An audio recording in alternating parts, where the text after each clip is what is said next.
यहाँ पे होगा, ग्रुप्ड एंड अनग्रुप्ड डाटा का डिस्कशन, और उसके बाद हम लोग आपको सिखाएंगे कैसे हम इस पे क्वेश्चन सॉल्व करते हैं, बिकॉज मोस्टली इस पे आपको 5 या 10 मार्क्स के क्वेश्चन आते हैं, they are based on the numerical portion. तो न्यूमेरिकल पोर्शन भी यहाँ पे मैं आपको सिखाऊंगा।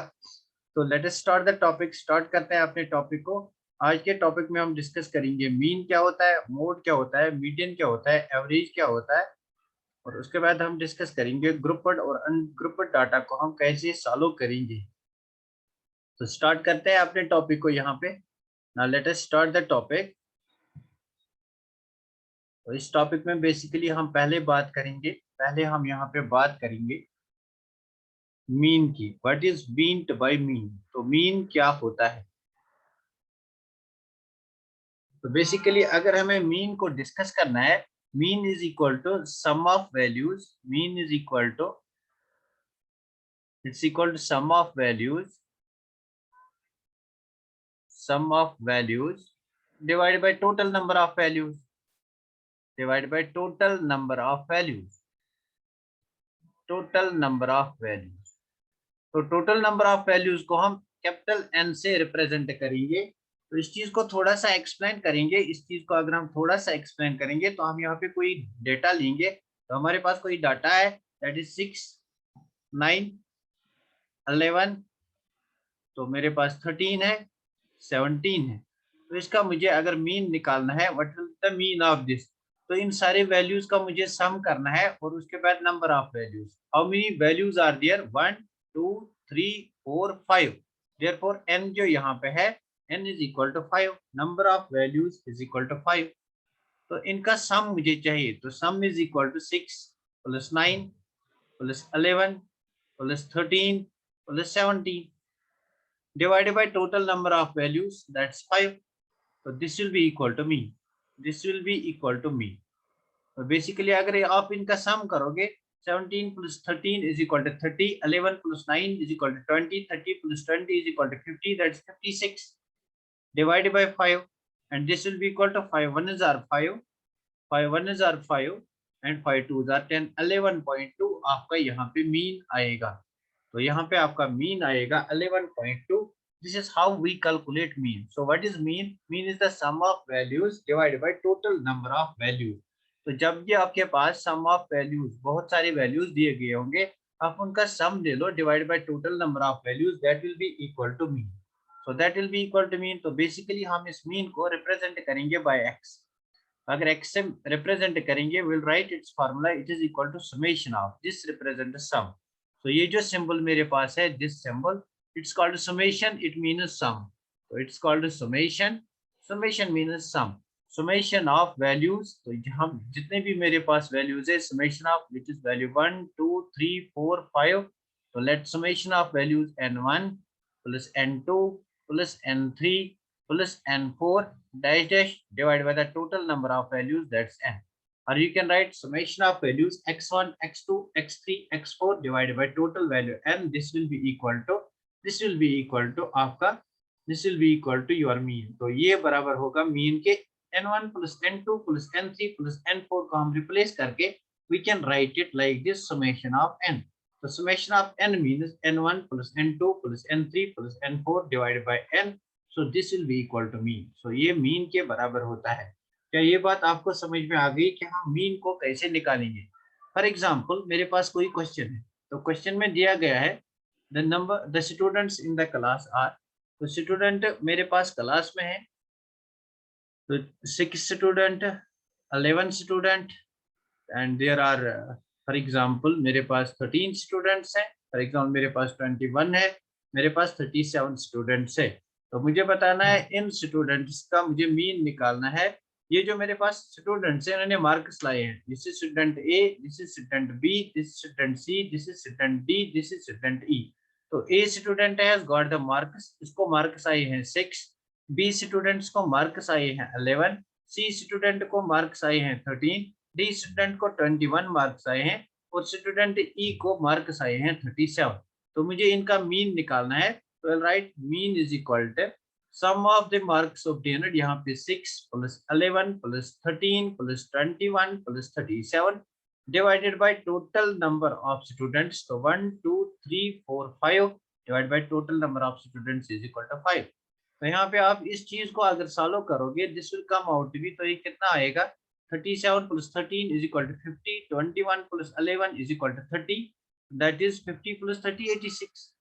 तो 86 is by 5. इसको आप सॉल्व करोगे, 5 1 is 5, तो यहाँ से 3 निकलेगा, it will become 36, 5 7 is 35, यहाँ से 1 निकलेगा, it will become 10, 5 2 is 10. तो बेसिकली मीन जो आएगा आपका, that will be 17.2. Have you got this? Have you got this? क्या ये बात आपको समझ में आ गई? यहाँ पे क्या मीन क्लियर हुआ आपका? मुझे पता मीन क्लियर हुआ आपका? अगर मीन क्लियर हुआ तो मैं मीडियन को डिस्कस करूंगा. मीन क्लियर हुआ तो मुझे बच्चे, वेरी गुड, चैट बॉक्स में मुझे बता, वेरी गुड वेरी गुड. तो डिस्कस करते हैं next term, that is median को डिस्कस करते हैं. Sorry, so second term over here is that's median. तो मीडियन को डिस्कस करते हैं. Now what is median? तो मीडियन किस चीज को हम कहते हैं? यूजुअली मीडियन को हम कहते हैं middle most term. Usually median को कहते हैं मिडल मोस्ट टर्म. तो इस मीडियन को एक्सप्लेन करने के लिए I will take it data. मेरे पास कोई डेटा है, 6 है, 9 है, 21 है, मेरे पास फॉर एग्जांपल 41 है, मेरे पास फॉर एग्जांपल 19 है, मेरे पास 17 है, और मेरे पास कोई और है 29. This is the data. ये मेरे पास कोई डेटा गिवन है. तो ये मेरे पास डेटा गिवन है. Understand, very good. तो मेरे पास ये वाला डेटा गिवन है, तो इसका मुझे निकालना है मीडियन. तो मीडियन निकालने के लिए ऑलवेज आप एक काम करना, इनको पहले इंक्रीजिंग ऑर्डर में आप अरेंज करना. ये काम आप हमेशा करना, सो दैट कभी भी आपका क्वेश्चन गलत नहीं हो जाएगा. तो पहले इसको इंक्रीजिंग ऑर्डर में लेके आओ. दिस इज 6, उसके बाद 9 है, उसके बाद हमारा छोटा नंबर 17 है, उसके बाद 21 है, उसके बाद हमारा आता है 19, उसके बाद 19 आता है. तो यहाँ पहले 19 आएगा, तो 19 के बाद हमारा आएगा 21, 21 के बाद हमारा आएगा 29, उसके बाद आएगा 41. This is the increasing order. तो बेसिकली इस चीज का मीडियन मुझे निकालना है. तो let me see the numbers. कितने नंबर है? 1 2 3 4 5 6 7. So the numbers here is odd. तो बेसिकली यहाँ पे two cases arise. If number is equal to odd, if numbers is equal to odd, if numbers is equal to odd, that the numbers को हमने n से represent किया, that is odd. तो यहाँ पे नंबर्स 1 2 3 4 5 6 7 है. Numbers is equal to odd. अगर numbers odd है तो मीन निकालना बहुत आसान है. तो बेसिकली उस टाइम आप क्या करते हो, आप यहाँ से इसको कट करो, यहाँ से एक को कट करो, यहाँ से दूसरे वाले को कट करो, फिर लेफ्ट से दूसरे वाले को कट करो, फिर लेफ्ट से कट करो, राइट से कट करो. जो आपका बचा रहता है that is the median. So 19 is the median. तो इस डेटा का मीडियन जो है दैट इज 19. तो बेसिकली जो आपके पास n is equal to odd होता है, तो जो आपका मिडल मोस्ट टर्म होता है, now see from this 90 to the left we have 3 terms, from this 19 to the left we have 3 terms, to the right we have 3 terms, to the left we have 3 terms. Therefore 19 जो है, this is the median. Median means middle most term. तो basically यहाँ पे हमें एक formula बन के आएगी. अगर n is equal to odd, if n is equal to odd, if n is equal to odd means if the number of values is equal to odd, if n is equal to odd, that is number of values is equal to odd, तो हम use करते हैं formula median is equal to n plus 1 divided by tooth term, n plus 1 divided by tooth term. So n plus 1 divided by tooth term, n is the number of these values 1 2 3 4 5 6 7. So here n is equal to 7. तो यहाँ पे आपका n 7 है. Let me write it with a small number. तो हर जगह मैं इसको small number से ही लिखूंगा. n is equal to odd, n is equal to 7. Therefore median will be equal to 7 plus 1 divided by tooth term. So 7 plus 1 is equal to 8 divided by tooth term. 8 divided by 2 is equal to fourth term. तो इस series में जो आपकी fourth term है that will be median. Now what is the fourth term? This is first term, this is second term, this is third term, this is fourth term, this is fifth term, this is sixth term, this is seventh term. So fourth term जो है that is median. So when n is equal to odd, use this formula, you can get the median. So when n is equal to odd, use this formula, you can get the median. इसका एक और example लेंगे, उसके बाद discuss करेंगे n is equal to even. So let me take one more example. I will take one more example. So basically I will take data for 11, 17, 21, 25, 33, 1 2 3 4 5 6. तो यहाँ पे मैं लूंगा 37, यहाँ पे मैं लूंगा 48, यहाँ पे मैं लूंगा 59. So this is the data. इस डेटा में कितने नंबर्स है? 1 2 3 4 5 6 7 8 9. तो basically n is equal to 9 over here. तो यहाँ पे जो मेरा n है दैट इज 9. देयरफॉर मैं मीडियन को निकालूंगा. Median will be equal to n plus 1 divided by 2 term. So n plus 1 divided by 2 is equal to 9 plus 1 divided by 2, that is 10 divided by 2, that is fifth term. तो यहाँ पे जो fifth term है that is median. तो fifth term कौन सी है? ये मेरी first term है, this is second term, this is third term, this is fourth term, and this one is the fifth term. Therefore this is median. So median will be equal to 25. So this is when n is equal to, जब n आपका होता है, this is when n is equal to when n is equal to odd. अगर आपका n odd होता है तो आप मीडियन को ऐसे निकालते हैं. When n is equal to odd, you determine median like this. Now if n is equal to even, अगर n even होगा, now number second case is if n is equal to even. अगर आपका n even होगा, then what you can do, तो आप क्या करोगे? For example मैं कोई सीरीज लूंगा, मेरे पास 6, 9, 13, 14 है. These are 4 numbers, 1 2 3 4. So n is equal to 4. n is equal to 4 means it is even. So if n is equal to even, then we use the formula. हम use करते हैं formula n by 2th term plus हम use करते हैं n by 2th term plus 1. इसको plus 1 करते हैं divide by 2. So this is the formula. This is median when n is equal to even. So this is when median when n is equal to even. तो इस तरह हम medium निकालते हैं किस सीरीज का जिसमें n is equal to even है. तो बेसिकली इसको हम यूज करेंगे. हमारे पास जो n है, n over here is equal to 4. तो we can use the formula 4 divided by 2th term plus n divided by 2, that is 4 divided by 2th term. इसको हम प्लस 1 करेंगे divided by 2. So this will be equal to 2 1 are 2 2 are 4. So this will be equal to 2th term plus 2 1 are 2 2 2 are 4. 2 plus 1 is equal to third term divided by 2.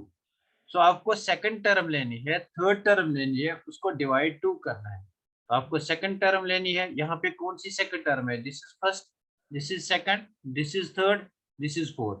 तो second term को ले लो, इसको ले लो, that is 9. Second term के बदले 9 ले लो. Third term के बदले आप 13 ले लो because this is the third term. Plus 13 divided by 2.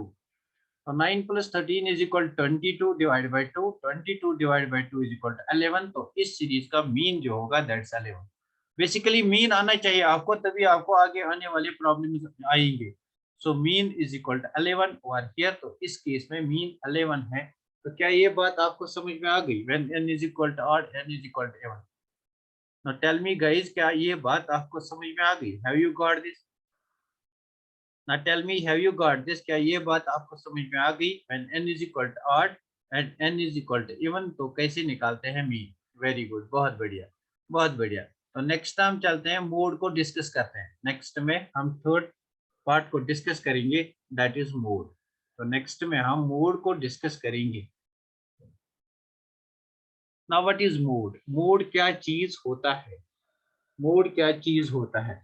The term which is present in maximum number of times. So mode is the term, एक सीरीज में कोई term which is present in maximum number of time, which is present in maximum number of time. The term which is present in maximum number of times, or the value which is present in maximum number of times, that's mode. So basically for example मेरे पास कोई example मैं यहाँ पे लूंगा. For example मेरे पास कोई सीरीज है, 7 है, 11 है, 19 है, 21 है, फिर मेरे पास 19 है, फिर मेरे पास 31 है, फिर मेरे पास 19 है। तो बेसिकली इस सीरीज में आपको मोड बताना है, व्हाट इज मोड। तो 7 आपका एक ही बार है, तो यहाँ पे 11 आपका ओनली वंस है, it can not be mode. 21 आपका एक ही बार है, it can not be mode. 31 एक ही बार है, it can not be mode. यहाँ पे अगर आप गौर से देखोगे 19 यहाँ पे एक बार है, यहाँ पे 2 बार है, यहाँ पे 3 बार है। जो ज्यादा टाइम होगा दैट इज द मोड। तो mode of this series is 19। तो mode of this series is 19। तो बेसिकली जो भी हमारे पास कोई सीरीज होगी उसमें बहुत सारे मोड्स भी हो सकते हैं। फॉर एग्जांपल मेरे पास कोई सीरीज है 7, 9, 11, 9, 13, 11 और 15, 18, उसके बाद 11, उसके बाद एक और टर्म है मेरे पास फॉर एग्जांपल, उसके बाद 21, उसके बाद फॉर एग्जांपल 9। तो इस सीरीज में आपको बताना है व्हाट इज मोड। तो मुझे बता इस सीरीज का मोड क्या होगा। तो देखो which is present in maximum number of time. 7 is present only once, तो it can not be mode. So 9 is present 1, 2, 3 times. 11 is present 1, 2, 3 times. So 13 is present only once, it cannot be more. 15 is present only once, it cannot be more. 18 cannot be more. 21 cannot be more. अब हम देखेंगे जो ज्यादा times है वो कितने times है। 9 is once, 9 is 2 times, 9 is 3 times. तो उसके बाद हम देखेंगे यहाँ पे हमारा जो 11 है वो कितने बार है। 11 once, 11 twice, 11 thrice। तो दो नंबर से जो बराबर हैं मैक्सिमम टाइम से, देयरफॉर 9 भी मोड होगा, 11 भी मोड होगा, because both are present 3 time. तो both are present in 3 times, both will be mode over here. You got it 11 and 9, very good, बहुत बढ़िया इरफान, बहुत बढ़िया। Have you got it, very good. तो मेरे पास फॉर एग्जांपल कोई और क्वेश्चन होगा, तो उस क्वेश्चन में मेरे पास यही वाला क्वेश्चन है, इसमें 7 है, 9 है, 11 है, फिर 9 है, फिर 13 है, फिर फॉर एग्जांपल 11 है, फिर 15 है, फिर मेरे पास 18 है, फिर मेरे पास 21 है, फिर मेरे पास 9 है। अब आपको बताना मोड क्या होगा। Not tell me what is the mode of this series. तो इस सीरीज का मोड क्या होगा मुझे बता, कमेंट करके मुझे बता इस सीरीज का मोड क्या होगा। कमेंट करके मुझे बताओ what is the mode of this series. तो कमेंट करके मुझे बोलो what is the mode of this series, इस सीरीज का मोड क्या होगा। बहुत बढ़िया, बहुत बढ़िया। तो नाउ सी ओवर हियर 7 मेरा सिर्फ एक बार प्रेजेंट है, it can not be more. 9 is 11 मेरा 2 बार प्रेजेंट, 9 इज प्रेजेंट, 9 कितनी बार प्रेजेंट है चलो देखते हैं। एक बार प्रेजेंट है, 2 बार प्रेजेंट है, 3 बार प्रेजेंट है। तो और कोई नंबर यहाँ पे 3 बार प्रेजेंट नहीं है। 11 प्रेजेंट है जस्ट 2 टाइम्स, तो 11 can not be mode over here. सबसे ज्यादा मेरा 9 प्रेजेंट है, it is present in 3 times, therefore mode is equal to 9। तो क्या ये बात आपको समझ में आ गई। बेसिकली हमने यहाँ पे एक इम्पोर्टेंट चीज अंडरस्टैंड किया कि mode can not be only one number always. तो it can be only, it can be one number, it can be more than one number. तो यहाँ पे आप लिख सकते हो mode can be one number, एक नंबर भी हो सकता है, और more than one number in a series, more than one number in a series. In a series you can have mode, एक नंबर भी हो सकता है और एक नंबर से ज्यादा भी मोड्स हो सकते हैं इन सीरीज। एक सीरीज में एक मोड भी हो सकता है या उससे ज्यादा। एक और क्वेश्चन देते हैं। तो इस सीरीज में मुझे मोड बता 9, 11, 21, 27, 35। तो इस सीरीज में मुझे मोड बता, what is mode over here, what is mode over here.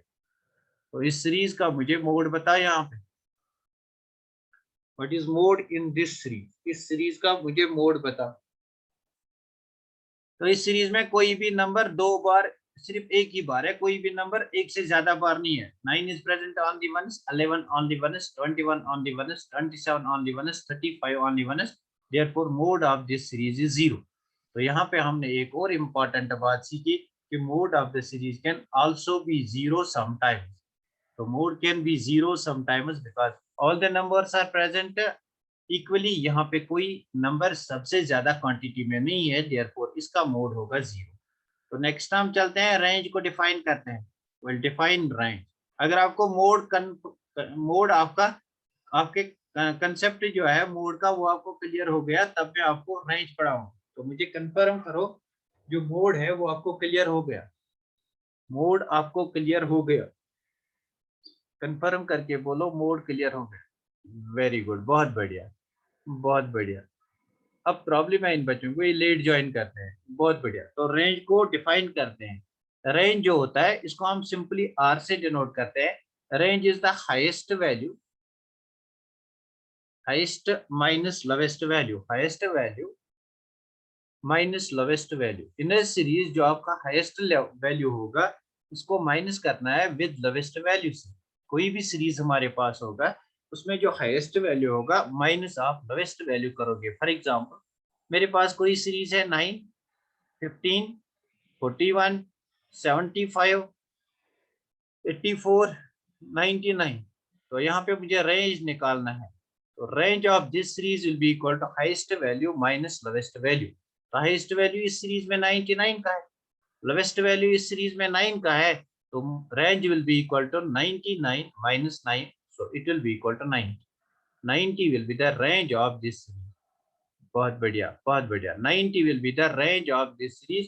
तो इस सीरीज का रेंज जो है that's equal to 90। I hope आपको ये वाला समझ में आया होगा। आई होप आपको ये वाला समझ में आया होगा।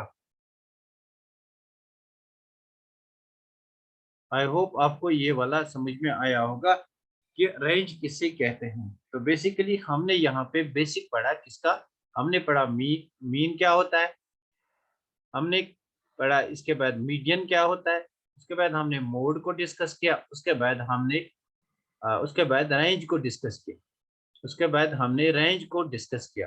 तो नेक्स्ट हम डिस्कस करेंगे ग्रुप्ड डाटा क्या होता है और अनग्रुप्ड डाटा क्या होता है। अनग्रुप्ड डाटा क्या होता है, ungrouped and grouped. We'll see what is ungrouped data and what is grouped data.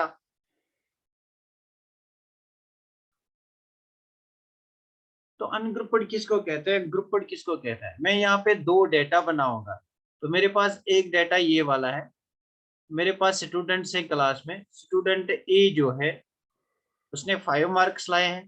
Student B जो है उसने फॉर एग्जांपल एजुकेशन में 6 मार्क्स लाए हैं। स्टूडेंट सी जो है उसने 9 मार्क्स लाए हैं आउट ऑफ 10। स्टूडेंट डी जो है उसने लाए हैं 7 मार्क्स आउट ऑफ 10। और स्टूडेंट ई जो है उसने 8 मार्क्स लाए हैं आउट ऑफ 10। तो basically these are the individual scores, means this is the score of only A person, this is the score of B person, this is the score of C person, this is the score of D person, this is the score of E person. So these are individual scores. अगर हमारे data में individual की बात हो रही है then it's called ungrouped data.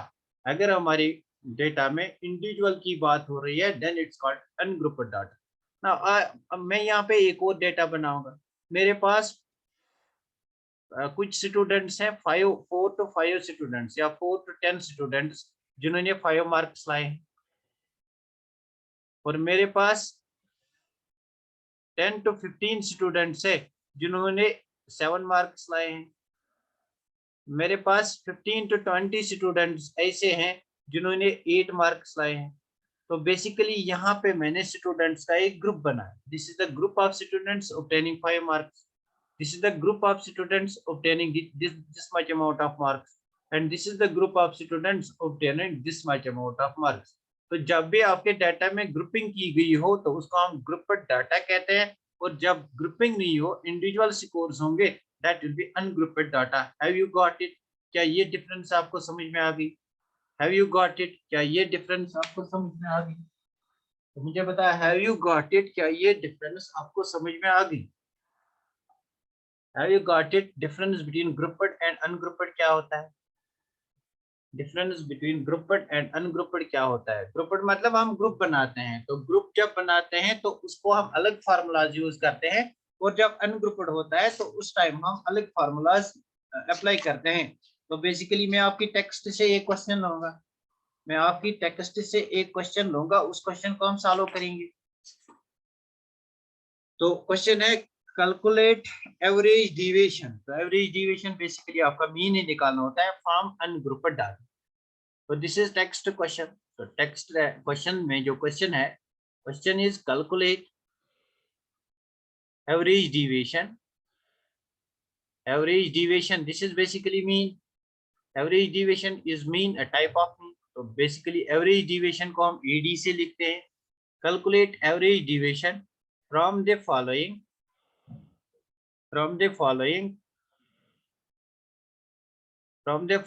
Ungrouped data. तो exam में आपको दिया हुआ होगा अनग्रुप्ड और ग्रुप्ड डाटा, और अगर नहीं दिया हुआ होगा तो आपको खुद पहचानना है डाटा इज ग्रुप्ड और नॉट अनग्रुप्ड डाटा। तो this is the text question, हमारे पास अनग्रुप्ड डाटा गिवन है, आपको निकालना है एवरेज डिविएशन। तो एवरेज डिविएशन यहाँ पे दिया हुआ है, ग्रुप डाटा यहाँ पे दिया हुआ है 15, उसके बाद दिया हुआ है 10, उसके बाद दिया हुआ है 6, उसके बाद दिया हुआ है 8, उसके बाद दिया हुआ है 11 ऑफ अ सीरीज। ये एक सीरीज दी गई है। These are the scores of students। तो एक स्टूडेंट का 15 मार्क्स है, दूसरे के 10, तीसरे के 6, चौथे के 8 एंड लास्ट के 11। So these are the individual scores, therefore this is ungrouped data। तो ये जो डाटा हमारे पास है this is ungrouped data, this is ungrouped data। तो इस अनग्रुप्ड डाटा में हमें निकालना है, हमें इस अनग्रुप्ड डाटा में निकालना है, हमें यहाँ पे निकालना है, हमें यहाँ पे एवरेज डिविएशन निकालना है। तो इसके एवरेज डिविएशन निकालते हैं। तो इस चीज को हम कैसे निकालते हैं, आप यहाँ पे थोड़ा सा आप यहाँ पे ध्यान दो। तो मेरे पास these are scores of students. तो पहले कॉलम में मैं स्कोर्स लिखूंगा, यहाँ पे मेरे स्कोर्स ऑफ स्टूडेंट्स है, इसको मैं एक्स से रिप्रेजेंट करूंगा। स्कोर्स ऑफ स्टूडेंट्स को मैं एक्स से रिप्रेजेंट करूंगा। Number second deviation from, number second term जो इसमें है deviation from mean, deviation from mean. तो बेसिकली मुझे मीन निकालना है, उससे मुझे डिविएशन निकालनी है, डिविएशन फ्रॉम मीन।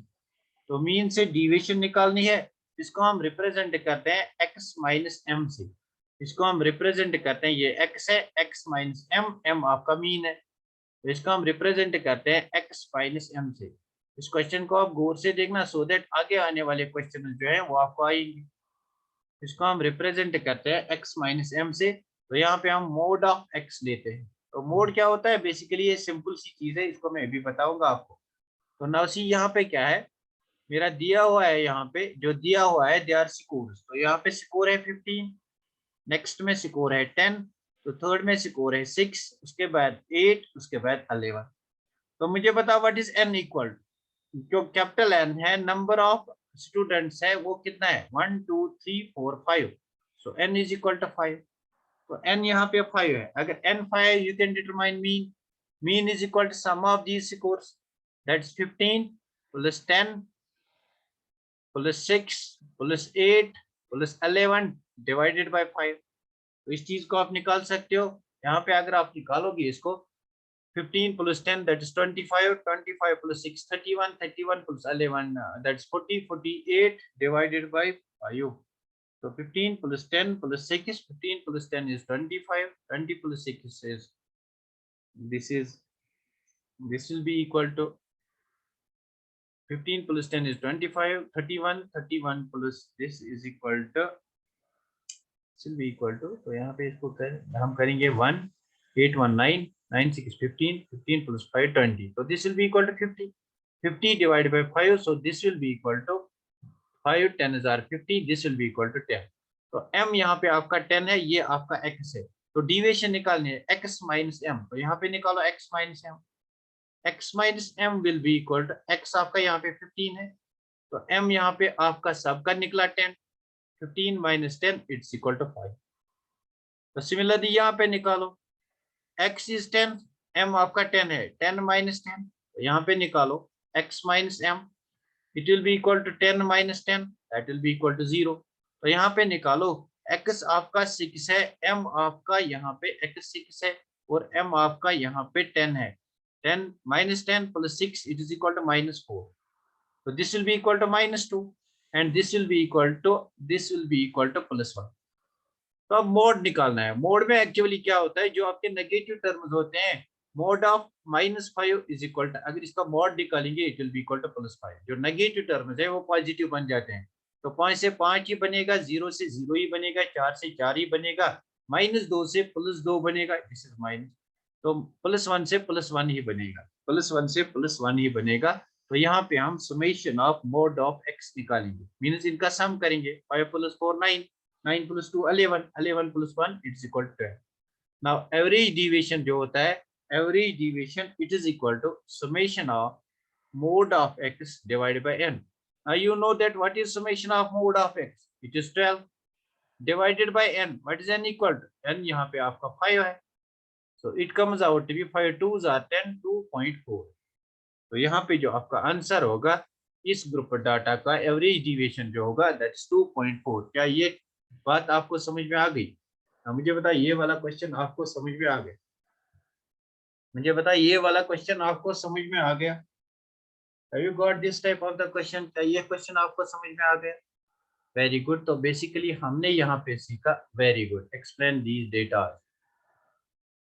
अरे यार कौन है ये? Explain these data.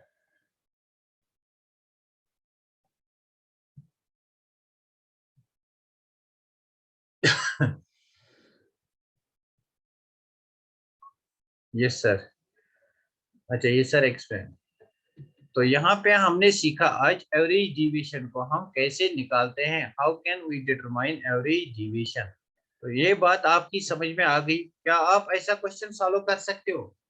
Can you solve this type of question?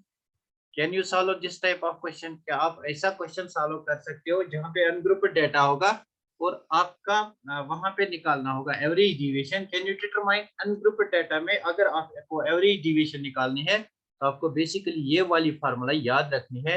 तो for ungrouped data the formula is, ungrouped data के लिए जो फार्मूला हमारे पास है the formula is average deviation. This is average division.